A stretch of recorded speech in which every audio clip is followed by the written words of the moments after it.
السلام علیکم ورحمۃ اللہ وبرکاتہ۔ فرحت ہاشمی بول رہی ہوں، کیا حال ہے آپ کا؟ انسان اپنی زندگی میں بہت سے اندیشوں، پریشانیوں اور خوف کا شکار رہتا ہے۔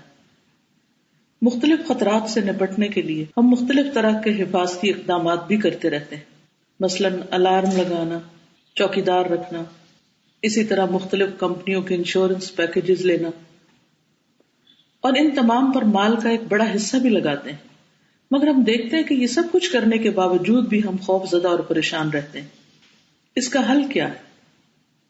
حقیقت یہ ہے کہ انسان اپنی ذات میں کمزور ہے، بھروسے کے لائق نہیں، لہذا اپنی طرف سے بچاؤ کی جائز کوششیں کرنے کے بعد ہمیں صرف اور صرف اللہ کی ذات پر بھروسہ رکھنا چاہیے، جیسا کہ ارشاد باری تعالیٰ ہے وَعَلَى اللَّهِ فَلْيَتَوَكَّلِ الْمُتَوَكِّلُونَ، اور توکل کرنے والوں کو، بھروسہ کرنے والوں کو اللہ ہی پر توکل کرنا چاہیے۔ ہمیں ہر مشکل میں اسی کی طرف رجوع کرنا چاہیے اور اس بات کا یقین رکھنا چاہیے کہ اللہ تعالیٰ ہر چیز پر قدرت رکھتا ہے۔ وہ اگر ہماری حفاظت کرے تو کوئی ہمیں نقصان نہیں دے سکتا، وہ مدد کرے تو کوئی ہم پہ غالب نہیں آ سکتا۔ پریشانیوں اور آفات اور مصیبتوں سے بچنے کے لیے نبی صلی اللہ علیہ وسلم نے خود بھی کچھ اذکار پڑھے اور امت کو بھی سکھائے۔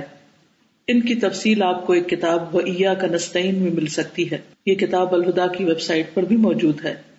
آپ خود بھی صبح و شام کی ان اذکار کی پابندی کیجیے، حفاظت کی دعائیں پڑھیے اور دوسروں کو پڑھنے کی بھی تاکید کیجیے، تاکہ ہم سب اللہ کے فضل و کرم سے پرسکون زندگی بسر کر سکیں۔